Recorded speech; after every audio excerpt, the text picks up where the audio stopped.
As a sucker for games with cute robots, Void Terrarium's world naturally piqued my interest with its premise about a small robot helping the lost survivor of humanity in a quiet but intriguing world. So much so that I tried its Japanese demo a couple of months ago and enjoyed it a lot, and then was extra pleased to receive a code for the full game, as this was something I've been really wanting to talk about. Void Terrarium's premise is brought to life through every part of its gameplay, with a small robot going into challenging roguelike dungeons to get supplies and bring them to the young girl, as you use unique mechanics like chance-based stat boosts and item crafting to help keep the girl alive while getting stronger. And this partner with its robot costs that were both charming and thought-provoking made this sweet little dungeon crawler feel like much more. If you're up for a roguelike with challenge and care elements that will remind you of your childhood Tamagotchi, Void Terrarium is a fantastic dungeon crawler with a touching story that is good at getting you attached to it. So much so that I haven't put it down yet, as I want to keep going through its dungeons and helping Toriko in this contaminated post-apocalyptic world.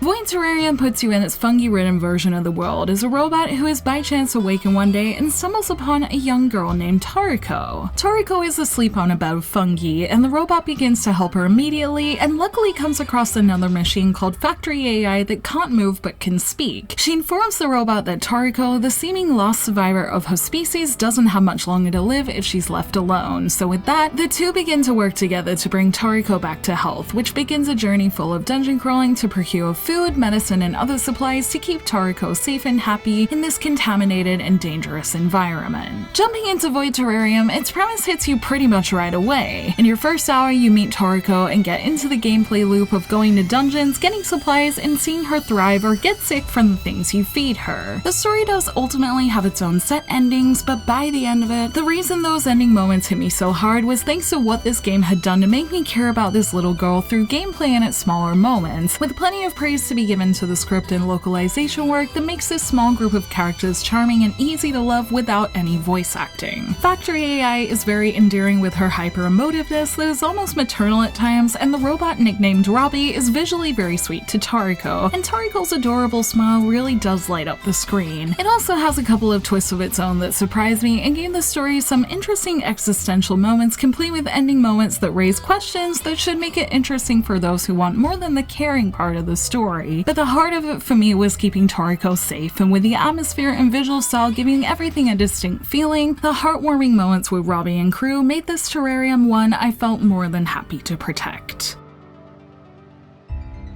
In your quest to help Toriko, you'll need to get food and supplies, and to do that, Robbie must venture into the many ruins and abandoned facilities that house the items needed, which is where Void Terrarium's roguelike dungeon crawling comes into play. Since the protagonist is a robot, you can continue through dungeons as long as you have health and battery, with health being the most important, as battery power can be taken from HP when it's depleted, but without health you can't continue. Every step you take in a dungeon takes from your battery, but also gives you a health point if it isn't depleted, and since there are only a certain amount of batteries on the floor to keep you powered on, there's a strategic pressure to be smart about which enemies you choose to fight, the items you choose to keep in your inventory, and which buffs you should choose every time Robbie levels up. His floors get more and more challenging, that makes it satisfying when you get that balance just right and have a good run. A few systems make balancing these things particularly interesting. As I mentioned, choosing the right stat buff every time Robbie levels up is vital and shapes your dungeon experience, with using buffs to make Robbie stronger and more tactical the difference between beating a dungeon or not. Depending what buffs you combine and how much luck you have in this gacha-like skill rolling, you can do things like try and get his critical rate up to 100% to deal maximum damage, gain buffs that activate every time you hit an enemy to help you conquer monster houses, or create a completely defensive unit that can avoid all traps and absorb big damage, among plenty of other combinations of skills and buffs. Some of the most fun I had in Void Terrarium was seeing just how buffed up and close to invincible I could get Robbie by the end of a dungeon, and thanks to the fact these dungeons are randomly generated, it still hasn't gotten boring to go through and see what skills I'm blessed with on each run. And despite the fact I died plenty of times experimenting and finding what worked, it always felt satisfying when I finally got onto something good, and there's plenty of potential to keep playing and enjoying this part in bigger dungeons that I'm looking forward to coming back to. Adding another layer of challenge are things like weather that affects the world's contamination level, which means many of the items you pick up are a little different to their standard versions at that time, with things like bomb bombs becoming more powerful, but food being contaminated and less than ideal to give to Toriko. This is on top of keeping an eye on Toriko's hunger or sickness levels as you go through. That means sometimes you just have to exit a dungeon if she's fallen ill while you're away, or quickly rush through the dungeon's final floors, running the risk of not getting back before it's too late. Juggling all these things might sound like a lot, but they all flow into each other seamlessly, that it makes it a fun but more complex roguelike experience. And I like how this cute looking game is certainly not afraid to pack a punch,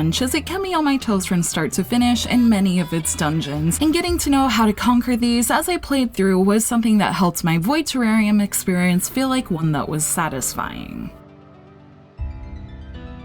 After you braved the dungeon and got what you need, through crafting and giving items, you can work on the robot's ultimate purpose, which is caring for Toriko and keeping her safe. The core story comes with its own share of events that let you do this, and this can include strengthening the terrarium, curing her when she gets sick, and feeding her when she's hungry, with this often having a Tamagotchi-like feel thanks to the pet nanny function sitting on the bottom left corner of the screen that lets you know what she needs. Depending on how you care for Toriko, she can also contract illnesses, and from what I've seen, different illnesses can happen at different times each playthrough, usually in a stop-everything moment in the story where you go to a special supply dungeon and attend to Toriko immediately so she doesn't die. And it's definitely an interesting random element, as you don't know when it will pop up, and if it happens when you're in a dungeon, there's a real sense of urgency to get back quickly. Other functions like feeding her avoids hunger alerts, and nurturing her feels very sweet, but one thing that's directly useful to both Robbie and Toriko are the items you can craft with the things that have been converted into resources. As you craft things, you gain certain boosts, whether it be extending Toriko's hunger levels so you can spend longer in dungeons, or adding permanently to Robbie's core stats, with an added bonus being that the items you make can also be used to decorate the terrarium. The stat boosting is invaluable for later dungeons too, and is how you can get easily stronger as the game's dungeons become more challenging. Additionally, the more items you make, the more you see Toriko interact with certain ones, and I remember feeling so happy when I came back from an expedition to find Toriko sitting on the chair I made her, and seeing her enjoy other things I've made along with the stat benefits has me pretty much wanting to make her everything. The cycle of dealing with the random dungeons while also keeping an eye on Toriko and running to her when she needed it makes for an enjoyable bit of unpredictability in Void Terrarium's world, and also helped me feel that Tamagotchi attachment to her, as I never wanted me not getting back from a dungeon in time being the reason she died, and the touch of her sitting in the terrarium that you've decorated just for her adds a nice bit of personalization in this quiet and interesting world. If you're a sucker for games or devices that play with your heartstrings with these kind of care mechanics, this game will likely appeal to you, and as I keep playing after having finished to try and craft everything I can for Toriko, I can say that this part of this world definitely did its job of making me feel very engaged with it. I adored my time with Void Terrarium on PS4, and performance-wise, it was mostly a smooth experience. Most dungeons had me moving around the map very quickly, and my console could handle most of the things that popped up randomly in the game just fine, with the only exception being the final dungeon that had some monster houses on some very big floors that created some lag. Most importantly to me though is that no crashes came from these, which is good as they had me a little nervous, and the lag usually stopped once the monster house was over or I went to a different floor, so it really wasn't that big of an issue, especially since it was only in the one dungeon from what I've seen, so hopefully this is the same for the Switch version too. Speaking of that, I liked Void Terrarium so much that I actually ended up buying the Switch version in Japanese just so I could use my Japanese studies as an excuse to play more, and my experience with that version so far for the most part has been good too. In dungeons you can see ever so slightly more jagged textures on Robbie and a little less glowiness, but in dialogue moments in the Terrarium, things look pretty comparable to the PS4 version so far.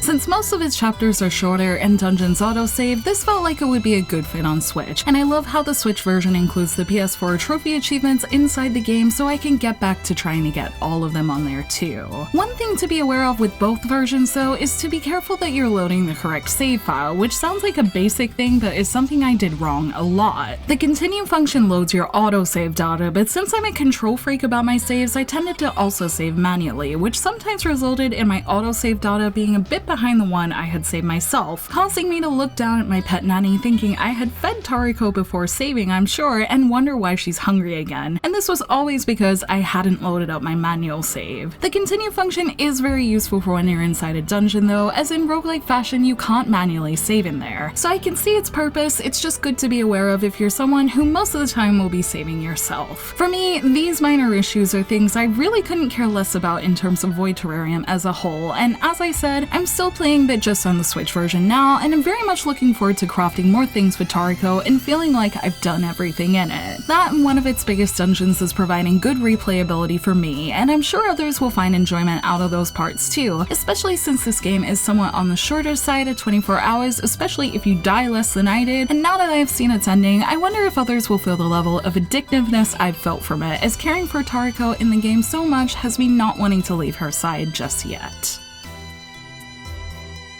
With all of its interesting mechanics and the way they intertwine, Void Terrarium feels like the best roguelike I've played, and thanks to an interesting story and world that made me feel as attached to Toriko as I should, it's one that will stick with me for a while. The personalized nature of its dungeon crawling and Toriko's events kept me on my toes trying to keep her alive in this desolate world, and it was satisfying to try and make Robbie as powerful as possible in its dungeons just to come home with a plushy recipe to make Toriko smile, and the way its crafting elements were linked to making a strong combat robot made everything work well together, and all the random elements helped to make this a constantly engaging JRPG. As I said, I'm already looking forward to playing more on Switch and seeing how many things I can put inside my terrarium, and I hope to hear more people playing it, as this existential and heartwarming game is one that shouldn't be missed this year.